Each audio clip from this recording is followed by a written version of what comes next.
안녕하세요. 저는 춘천 한마음교회 김춘화입니다. 이 세상을 살면서 슬픈 일을 많이 겪고 많은 질병으로 고통받은 저를 살리신 하나님의 은혜를 나누려고 합니다. 저는 6남매 중 둘째로 태어나 식구들과 북적북적하며 컸어요. 어린 시절 풍요롭지는 않았지만 적어도 배고프지는 않게 살았거든요.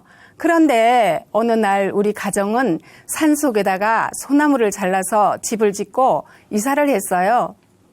여름이 되니까 장맛비가 그대로 쏟아져 들어오고 방바닥에 빗물이 고여서 앉을 수도 없었고 식량이 떨어져서 밥을 지을 수도 없으니 배가 고파서 울었던 기억이 납니다. 그때는 흉년이 들어서 농사 짓는 사람들은 햇보리를 추수할 때까지 보릿고개를 넘는다고 했어요. 그런 시절인데 다들 어렵고 가난했지요. 그것을 안타깝게 여기셨던 아버지께서는 보증을 서 주셨다가 모든 빚을 떠맡아 갚으셨던 것 같습니다. 모든 재산을 다 팔아서 빚을 갚았으니 당연히 가난했고 저는 학교에 입학도 해보지 못했습니다. 저는 항상 못 배운 것을 한탄하면서 배우지 못한 것이 큰 죄인 줄 알고 평생을 울려 살았어요. 제가 9살이 되던 해 봄날 어머니께서 꽃무늬 셔츠를 사오셨는데요. 어머니는 너만 줄 수 없으니 어서 밥해라 하시면서 텃밭에 나가셨는데요. 저는 새 옷이 너무 입고 싶어서 방에 들어가서 몰래 옷을 꺼내 입고 말았어요. 밥을 하라고 하셨는데 굴뚝에 연기가 나지 않으니까 어머니께서 금방 돌아오셨어요. 장사해서 동생들 것도 사가지고 함께 주려고 했는데 왜 옷을 꺼내 입었느냐 구중을 하시고 다시 텃밭으로 나가셨어요. 그런데 순식간에 엉뚱한 생각이 들어왔어요. 내가 없어지면 어머니께서 덜 힘들겠지? 옷과 먹을 것이 전략되지 않을까? 그래서 아버지께서 농사 지으실 때 쓰시려고 보관했던 사이나라고 하는 극약을 가져와서 부엌에서 물로 꼴깍 삼켜버렸습니다. 바로 팔과 다리가 꼬이면서 하늘과 땅이 노랗게 보이고 무서웠습니다. 하나님, 엄마와 함께 살고 싶어요. 엄마와 헤어지기 싫어요. 하나님 살려주세요. 그런 말을 몇 번이고 되풀이하면서 방에 들어가서 누웠는데요. 약이 녹아서 쌀 씻은 물같이 막 올라와서 방바닥에 그냥 막 토했어요. 속이 소면국수처럼 밀려 올라왔고 위가 다 벗겨져 올라왔기 때문에 살아났습니다. 그때 저는 하나님을 알지도 못했고 하나님 말씀을 들어볼 기회도 없었는데요. 본능적으로 하나님을 찾았던 것 같아요. 그런데 하나님께서는 저를 불쌍히 여기시고 살려주셨습니다. 저는 결혼만 하면 막연하게 가난에서 벗어날 것이라고 생각을 했어요. 광산 막노동을 하는 남편과 결혼한 후 2,000원짜리 월세를 살았어요. 남편은 광부 일을 매우 힘겨워하면서 매일 대병소주를 마셨어요. 그런 남편은 술에 취하면 분을 내고 살림을 깨부셨어요. 분을 이기지 못하면 저와 아이들을 때렸습니다. 또 생활비를 전혀 주지 않아서 외상 장부를 쓰면서 살림을 꾸려가게 되었고요. 남편은 늘 사람들 앞에서 배우지 못한 무식한 년이라고 욕을 했어요. 그리고 친정 식구들을 무시했어요. 저는 남편이 무섭기도 했고 한편으로는 증오하는 마음이 가득해졌습니다. 어느 날 큰동생이 20대 청년인데 갑자기 죽었습니다. 그때 충격으로 몹시 마음이 아파서 울어야겠는데 울 장소가 없어서 산속에 가서 땅을 파고 얼굴을 묻고 크게 소리내어 울었던 적이 있습니다. 광산촌에서는 갱도가 무너지는 사고가 일어날까 봐 항상 두려워했죠. 그래서 출근하는 남자들의 앞길을 여자가 막아서거나 여자가 울면 재수가 없다고 하였기 때문에 저는 몰래 울어야만 했습니다. 그리고 1년 후 아버지께서는 저희 집에 다녀가신 후 일주일 만에 갑자기 돌아가셨습니다. 믿기지 않았지만 가보았더니 실제로 돌아가셨어요. 그 다음 해에는 자식과 남편을 잃은 슬픔을 견디지 못한 어머니께서도 돌아가셨습니다.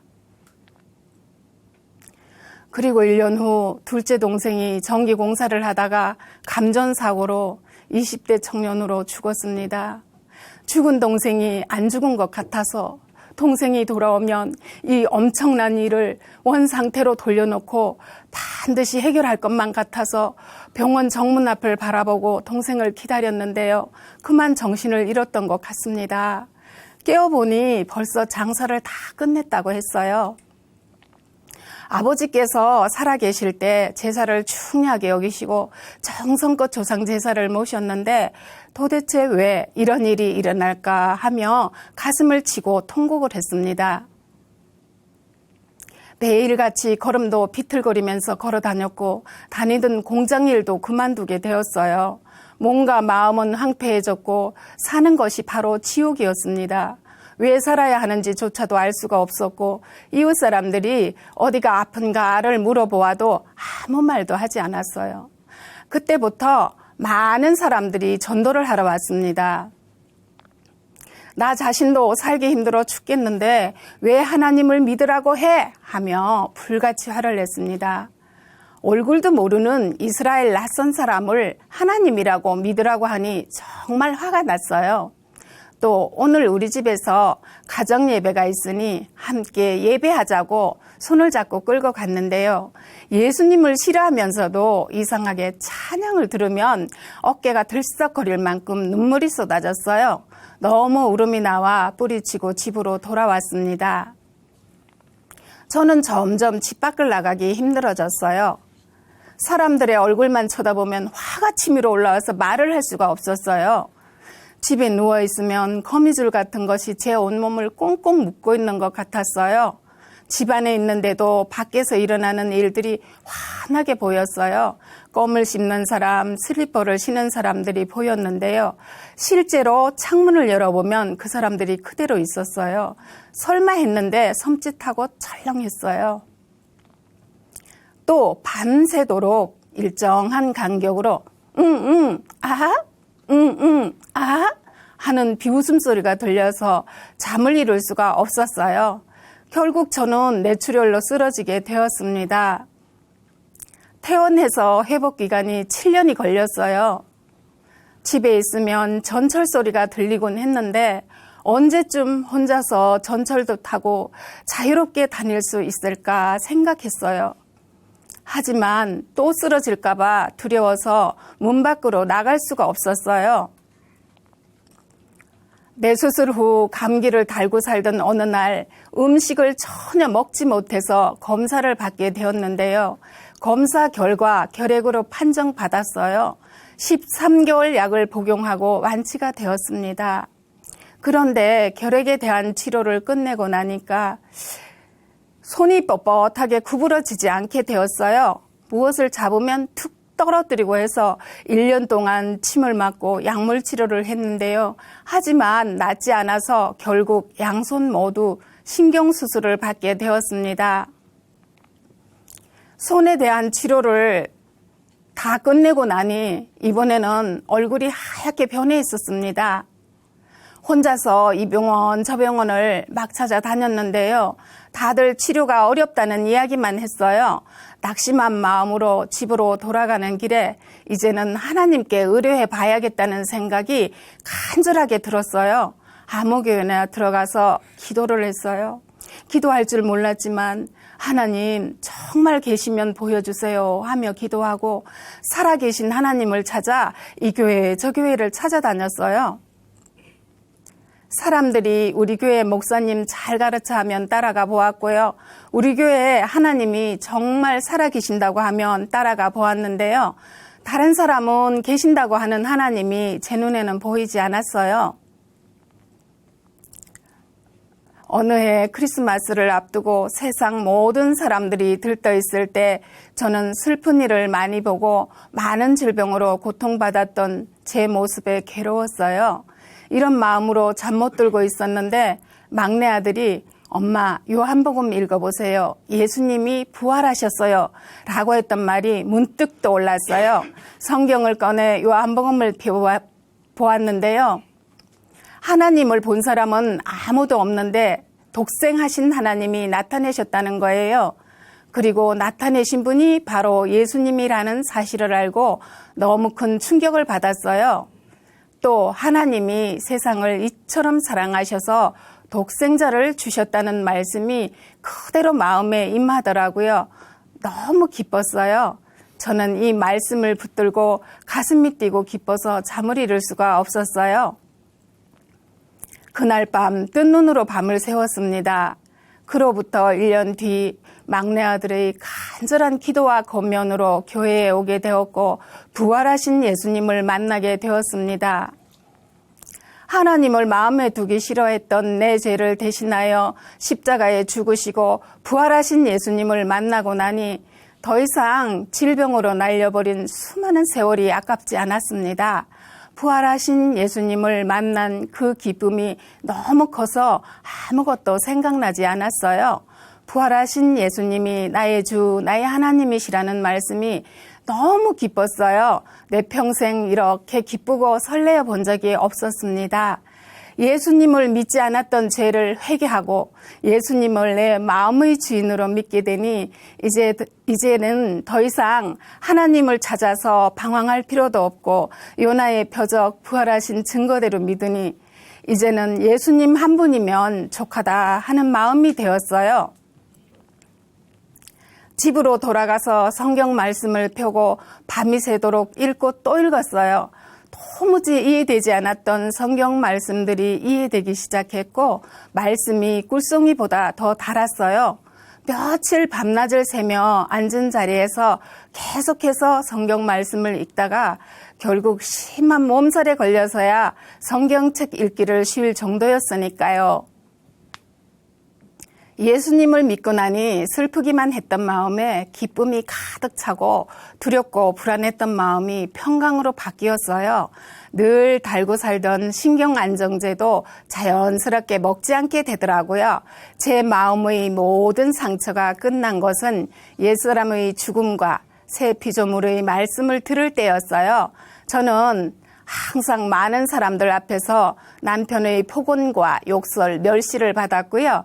남편의 입으로 친정 식구들의 죽음에 대해서 비아냥거리는 말을 들을 때마다 마음속으로 증오하며 칼을 갈았었거든요.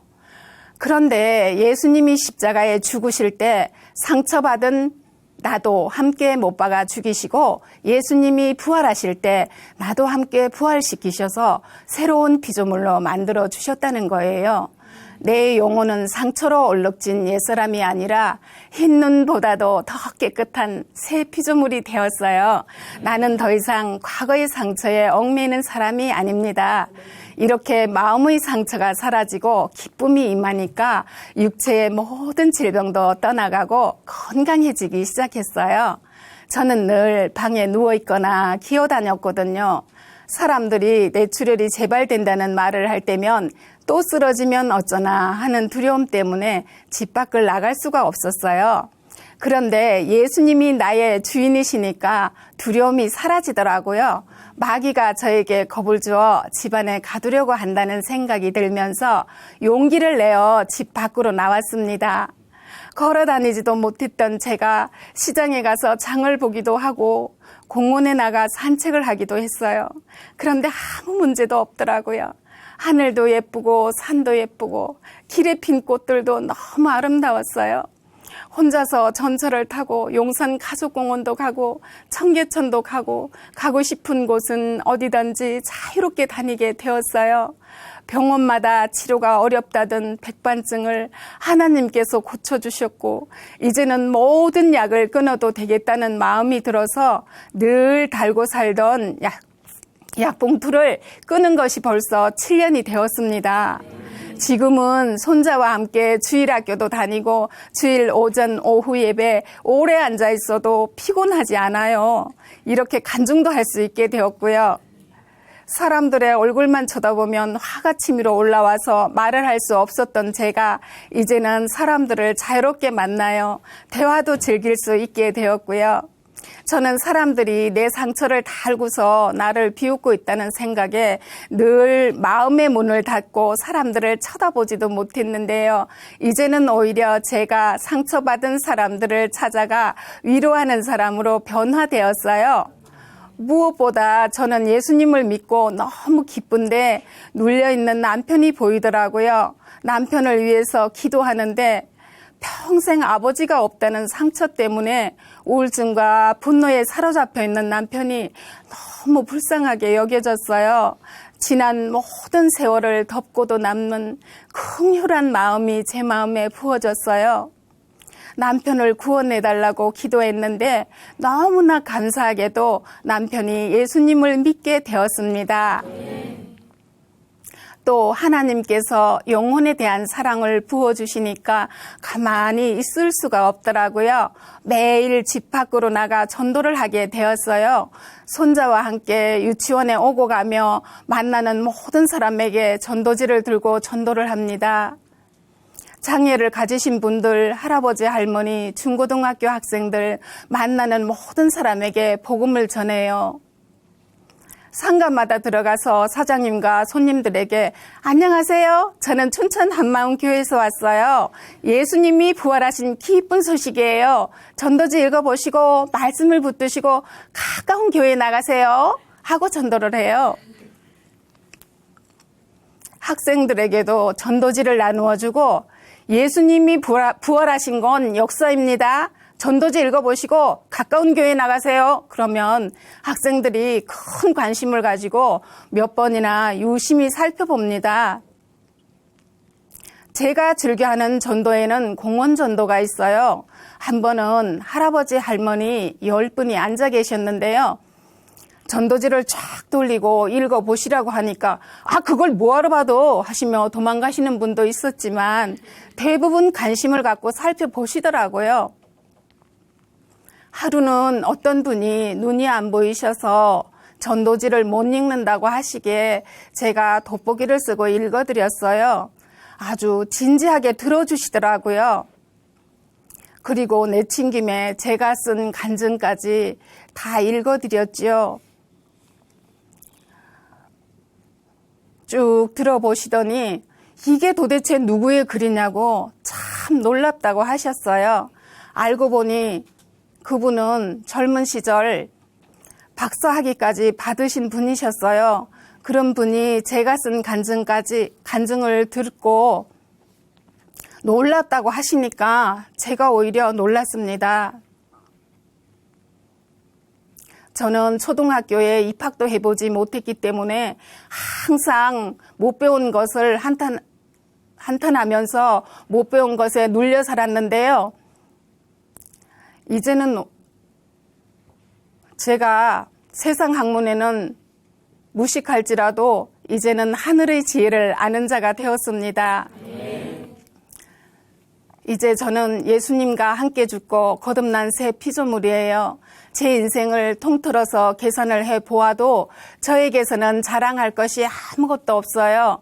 안개와 같은 내 인생에서 가장 기쁘고 행복한 일, 자랑하고 싶은 것은 오직 부활하신 예수님이 나의 주인이 되어주신 것뿐입니다.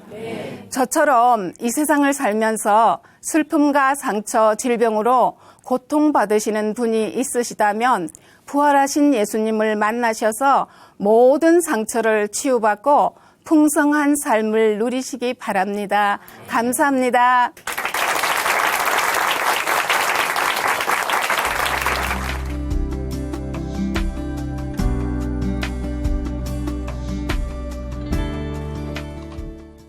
안녕하세요. 저는 춘천 한마음교회 박현입니다. 제가 주인되어 선택한 삶의 끝은 집안의 몰락이었습니다. 그러나 제 마음의 주인이 저에서 예수님으로 바뀌니 인생의 문제들이 풀리기 시작했습니다. 그리고 고난은 더 이상 제게 두려움이 아니었습니다. 지금부터 그 간증을 하고자 합니다. 저희 외가는 신실한 믿음의 가정이었어요. 이런 믿음의 가정에서 자라신 엄마가 예수님을 믿지 않은 아버지와 결혼을 하셨고 아버지는 엄마를 교회 못 나가게 핍박을 하셨어요. 교회 가면 교회 불을 지른다고 하셨어요. 그래서 엄마는 교회 못 나가셨지만 저희 자녀들은 교회 다니게 해주셨고요. 이런 엄마의 영향으로 어려서부터 교회 열심히 다니게 되었고 그래서 저는 스스로 신실한 크리스찬이라고 생각하며 살았어요. 그런 제가 대학에 입학하자마자 지금의 남편인 남자친구를 사귀게 되었는데 남자친구는 성실하고 인간관계도 폭이 넓어서 대학 시절 총학생 회장을 할 정도로 똑똑하고 능력 있는 사람이었습니다. 하지만 예수님을 믿지 않았어요. 그때 남자친구에게 사랑한다는 연애 편지를 300통 이상 받았어요. 그 첫 편지에 뭐라고 썼냐면, 도서관에서 공부를 하면 졸릴 텐데 너에게 편지를 쓰니 눈알이 굴러나올 듯이 막다. 이렇게 썼어요. 문학소년이었죠. 이렇게 남자친구가 저를 생명처럼 사랑하니까 남자친구가 너무 좋았고 이 사람이 저를 행복하게 해줄 거라고 굳게 믿었어요. 그렇게 한참을 사귀던 중에 하나님께서 믿지 않는 자와 멍에를 같이 하지 말라는 말씀을 주셨어요. 저는 그 말씀을 하나님 말씀으로 받고 군대에 간 남자친구에게 헤어지자고 편지를 썼어요. 그런데 남자친구는 절대로 헤어질 수 없다면서 군대에서 탈력해서 나왔어요. 저랑 헤어지느니 차라리 죽겠다고 기찻길에 뛰어들었어요. 그렇게 난리를 쳤습니다. 일이 이쯤 되니까 진짜 사람이 죽을 것 같았어요. 그래서 결국 하나님 말씀을 어기고 제 생각대로 제가 사랑하는 남자친구와 결혼하기로 결정해 버렸습니다. 하나님이 아닌 남자를 선택한 겁니다. 남자친구가 예수님을 믿지는 않았지만 저를 생명처럼 사랑하니까 저희의 결혼 생활은 당연히 행복할 거라고 믿었어요. 그리고 또 결혼하면 저를 따라 믿음 생활을 잘하게 될 거라고 굳게 믿었어요. 결국 많은 우여곡절 끝에 9년을 사귀고 결혼을 하게 되었습니다. 그런데 결혼하고 남편은 교회 가지 않았어요. 그러니까 저도 교회에 자주 빠지기 시작했고요. 점점 하나님을 멀리하게 되었습니다. 서서히 하나님에 대해 관심이 없어지기 시작하더니 나중에는 그냥 적당히 세상과 타협하며 살았습니다. 결혼을 하고 보니까 하나님보다 남편이 더 소중했고 하늘나라보다 이 세상이 더 좋아 보였습니다. 그렇게 1년을 살았는데 어느 날 갑자기 남편이 이혼을 하자는 거예요. 기찻길에 뛰어들 정도로 사랑한다던 남편이 이혼을 하자고 하니까 인생이 쿵 하고 무너져 내리는 것 같았습니다. 이혼은 생각지도 못한 일이었거든요. 남편의 사랑을 굳게 믿고 하나님 말씀을 어기면서까지 결혼했는데 결과는 이혼하자는 것이었습니다. 남편을 그렇게 믿었었는데 이혼이라니요. 이혼이라는 말을 듣는 순간 저는 절대로 사람은 믿을 게 못 된다는 것을 알게 되었습니다. 이런 남편의 배신에 저는 이 세상의 실상을 정확히 보게 되었습니다. 그리고 그 순간에 모든 것을 다 알겠더라고요. 요한복음 1장 5절에 이 세상이 어둠이라는 것과 요한일서 2장 16절에 이 세상은 육신의 정욕을 추구하는 곳이라는 것을 알게 되었습니다. 사람의 사랑은 변하는구나. 변하지 않을 것 같던 남편의 사랑도 변하는구나. 사랑하는 남편과 함께라면 이 세상 끝날까지 행복할 줄 알았던 제 생각이 완전히 무너지면서 이 세상 모든 가치관들이 와르르 깨져 버렸습니다. 그러면서 저희 시선이 처음으로 이 땅에서 하늘로 향하게 되었어요. 이 세상을 바라보던 제 관점이 하나님의 관점으로 확 바뀌게 되었어요. 하늘나라가 실상이었고 이 세상이 다 허상이라는 것을 알게 되었습니다. 그동안 들었던 말씀들이 다 사실이라는 것을 그제서야 깨닫게 되었습니다. 그러면서 목사님께서 그토록 말씀하셨던 부활, 그 부활하신 예수님이 바로 나를 창조하신 나의 창조주 하나님이시라는 것을 알게 되었습니다. 예수님이 원래 나의 주인이셨구나. 예수님이 원래 나의 주인이셨는데 이 주인을 몰라보고 내가 주인의 말씀을 무시하고 내가 주인 되어서 결혼을 결정하고 결혼했다는 것을 알게 되었습니다. 하나님 앞에 너무 죄송했습니다. 그러면서 요한복음 8장 44절에 예수님이 주인이 아닌 사람의 아비가 바로 마귀라는 것을 알게 되었습니다. 내 아비가 마귀였다니 그 말씀을 보는데 난 그냥 지옥이구나 알겠더라고요. 내가 주인 되어 살아온 죄의 결과는 지옥이었습니다. 어렸을 때부터 하나님을 믿는다고 했지만 결혼을 결정할 때도 내 마음대로 결정했고 인생의 크고 작은 결정을 할 때도 다 내 뜻대로 결정한 것이었습니다. 제 마음 어디에도 하나님은 없었고 하나님과는 상관없는 삶을 살았습니다. 제 인생은 제 것이었고 제가 주인이었습니다. 정말 가슴 아프게 통해가 되었어요. 그리고 그제서야 부활하신 예수님을 저의 주인으로 모셔드리게 되었습니다. 예수님이 주인 되어 주시니까 삶이 변하기 시작했어요. 가정이 지켜지고 제게 고난이 와도 이제는 더 이상 상황과 환경에 휘둘리는 자가 아니었습니다. 저의 죄를 위해 죽고 부활하신 예수님의 사랑으로 잘 이겨낼 수 있었습니다. 그 당시에 남편은 수산물 도매업을 하고 있었는데 사업이 잘 되었어요. 하룻밤에 서울 수산물 시장에서 2.5톤 트럭에 물건을 가득 싣고 내려오면 물건값이 거의 1,000만 원 정도가 되었을 정도로 덩어리가 큰 사업이었어요. 그렇게 사업이 잘 되다가 IMF를 맞게 되면서 물건값이 서로 물고 물리고 하면서 결국은 망해버렸습니다. 그 당시에 저는 강원도 원통에서 교사로 근무를 하고 있었고 남편은 춘천에서 사업을 하고 있었어요. 저는 남편의 사업을 잘하고 있는 줄 알고 자금이 필요하다고 하면 그때마다 은행 대출을 내주었어요. 그러다가 1999년 말부터 여기저기서 하나 둘씩 월급차입이 들어오기 시작하더니 나중에는 거의 2억 정도의 금액이 들어왔어요.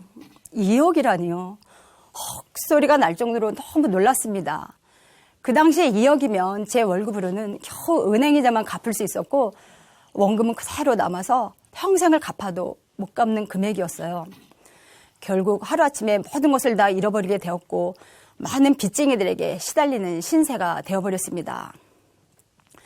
남편은 빚쟁이들에게 쫓겨다니느라 숨어 지내했습니다. 그래서 남편에 대한 가게를 제가 직접 나서서 처분을 했고 또 많은 빚쟁이들을 제가 직접 상대했습니다. 밤에 불을 켜고 살 수가 없었어요. 집에 불이 켜지면 사람이 있는 줄 알고 빚쟁이들이 막딜이 닥치니까 불을 켤 수가 없었어요. 그래서 밤에는 깜깜하게 암흑으로 지냈어요. 하루는 퇴근해서 집에 왔는데 초등학교에 다니는 아들이 전화국에서 전화요금을 안 내서 전화가 끊긴다고 연락이 왔다는 거예요. 그래서 아들에게 어떡하냐 했더니 아들이 엄마 괜찮아요. 전화가 한두 번 끊기는 것도 아니잖아요. 하더라고요. 그리고 또 부모님께서 물려주신 2층 양옥집마저도 다 날려버리게 되었습니다. 사업이 망하게 되자 그렇게 추진력 있고 능력 있던 남편은 완전히 무기력해졌습니다. 그러던 어느 날 견디다 못해서 대학생들이 주로 사는 대학교 앞에 10평 원룸 월세를 얻었어요. 근데 그 원룸이 워낙 좁으니까 짐을 챙겨갈 수도 없고 해서 그냥 바꾼기 4개를 챙겨들고 어린 아들 2을 데리고 한밤중에 야간 도주하듯 그렇게 이사를 했습니다. 그곳에는 부엌도 없었고요. 가스레인지도 없었어요. 그냥 달랑 방 하나에 조그만 화장실 하나였어요. 신발을 벗고 들어가는 조그만 현관에 휴대용 버너를 놓고 밥을 해 먹으며 살았습니다. 반찬 살 돈도 없으니까 그냥 감자 한 박스를 사놓고 매일 감자와 김치만 먹고 살았어요. 그 당시에 저희 큰아들이 초등학교 2학년 때였는데 운동화가 작아져서 발가락이 구부러져 아파도 신발을 사달라 소리를 못했어요.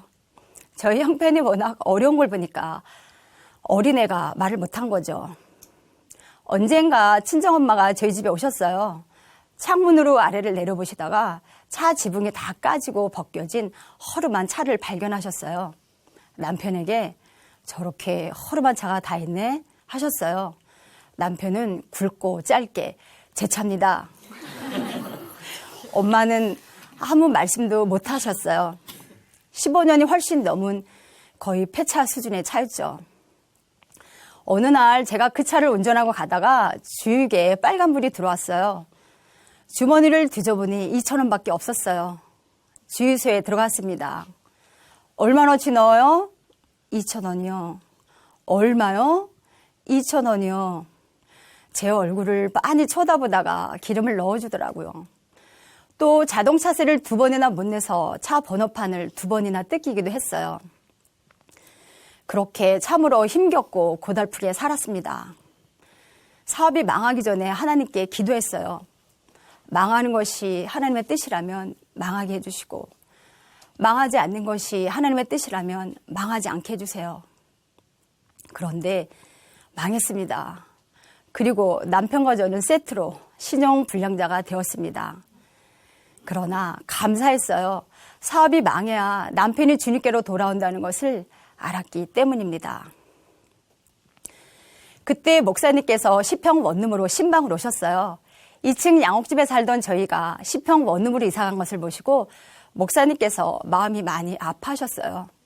그럼에도 불구하고 말라기 3장에 11절 말씀을 해주셨습니다. 만군의 여호와가 이르노라. 너희의 온전한 11조를 창고에 들여 나의 집에 양식이 있게 하고 그것으로 나를 시험하여 내가 하늘문을 열고 너희에게 복을 쌓을 곳이 없도록 붙지 아니하나 보라. 저는 그 말씀을 하나님 말씀으로 받고 돈이 없어도 11조를 꼭 하려고 노력했어요. 제가 드리는 11조를 하나님께서 뺏어가시는 게 아니라 저를 위해 하늘나라에 차곡차곡 쌓아두고 계신다는 것을 알게 되었어요. 지금 당장 이 땅에서는 돈 한 푼 없지만 영원히 사는 하늘나라 창고에는 수억이 쌓여있고, 비록 이 땅에서는 월세 단칸방밖에 없지만 하늘나라에는 내 집이 있다는 걸 알게 되었어요. 하늘나라에 내 집이 있다는 걸 알게 되니까 너무나 좋더라고요.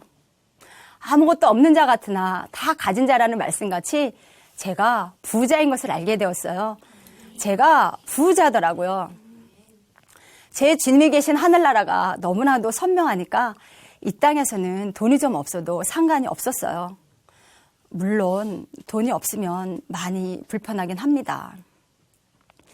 근데 예수님이 하늘 영광 다 버리고 이 땅에 오셔서 가난하게 되신 것은 바로 저를 부유한 자로 만들어주기 위한 것임을 알게 되었어요. 어머, 그럼 예수님이 나의 주인이시면 내 빚은 다 주님 거고 주님 건 다 내 거네? 그 순간에 돈에 대한 모든 염려가 다 떠나갔어요.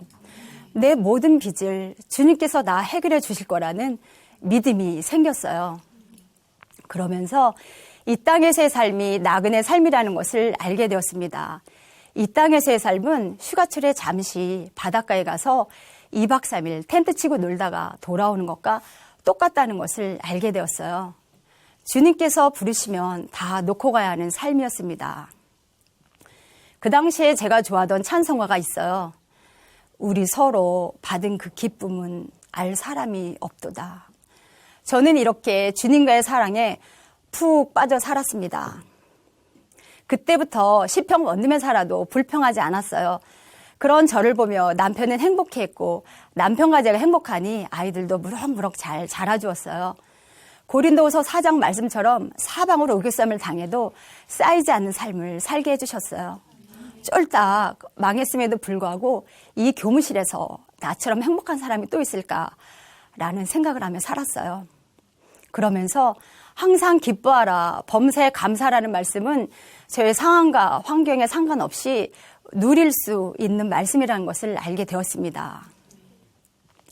그러던 어느 날 빚쟁이들이 제가 근무하는 학교를 어떻게 알았는지 학교로 찾아왔어요. 그때 저는 춘천에서 근무하고 있었거든요. 머리를 짧게 깎은 사채업자가 검은 장갑을 딱 끼고 교무실 안으로 들어와서 제 책상 앞에 떡하니 서는 거예요. 밖에 사람들을 몇 명 세워놓고 말이에요.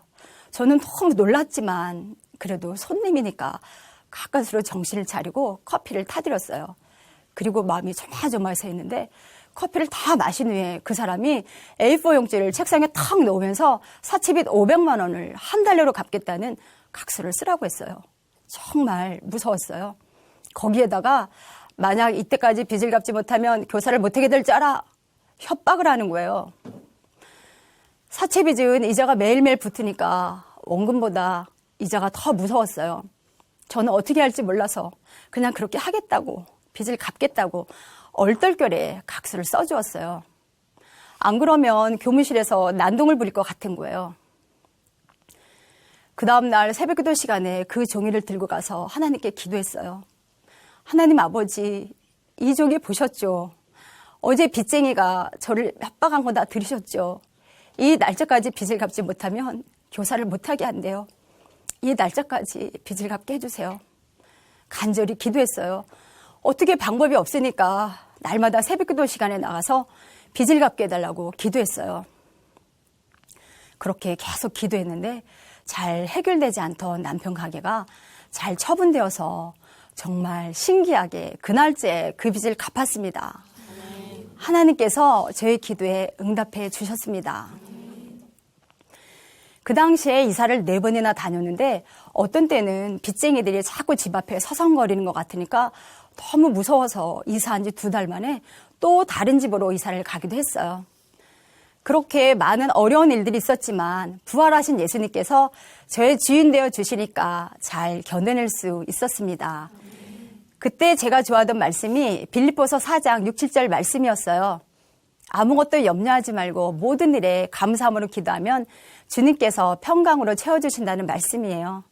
그 말씀을 믿고 모든 염려를 다 주님께 맡기고 기도했을 때 주님께서는 정말 평강으로 저를 채워주셨습니다. 고난은 여전히 있었지만 부활하신 주님께서 그 고난을 밟고 그 위로 걸어가게 해주셨어요. 그렇게 1999년 말부터 2010년까지 10년간 월급차압을 당하며 살았습니다. 그러다가 남편이 다시 시작한 하수도 파이프 대리점 사업이 잘 되어서 2009년에는 60억까지 매출을 올렸어요. 그래서 결국 2010년에 모든 빚을 다 갚았습니다. 10년 만에 월급차압이 풀렸습니다. 주님께 너무나 감사했어요. 그런데요, 그렇게 고생한 끝에 청천벽력 같은 일이 벌어졌어요. 2011년에 제가 유방암 선고를 받았어요. 암이라는 소식을 들었을 때 남편과 저는 서로 아무 말도 하지 못하고 잠시 침묵이 흘렀습니다. 이제 좀 살만해졌는데, 그러나 잠시 후에 예수님이 나의 주인이시라는 것이 생각났어요. 예수님은 나의 물질의 주인이셨듯이 내 생명의 주인이셨습니다. 돈에 대한 모든 염려를 다 주님께 맡기고 살아온 것 같이 암도 주님께 맡겨드렸습니다. 그리고 감사했어요. 10년 동안 월급차압을 당하며 고생했을 때 아프지 않고 모든 상황들이 좋아졌을 때 아프게 된 것이 감사했어요. 결국 하나님의 은혜로 수술을 잘 마쳤고 지금은 이렇게 건강하게 살고 있습니다. 저는 지금 크리스찬 교사로서 학교에서 35명 정도가 모이는 기독교 동아리반을 운영하며 기쁘게 복음을 전하며 살고 있습니다. 모든 것을 지내놓고 보니 이 모든 것들이 다 주님의 은혜였음을 보게 됩니다. 내게 주신 남편도 고난도 다 감사한 일이었어요. 제 멋대로 판단 결정하여 불순종했던 저를 받아 기쁘게 살 수 있도록 인도해 주신 주님께 모든 영광을 돌려드리며 제 간증을 마치겠습니다. 감사합니다.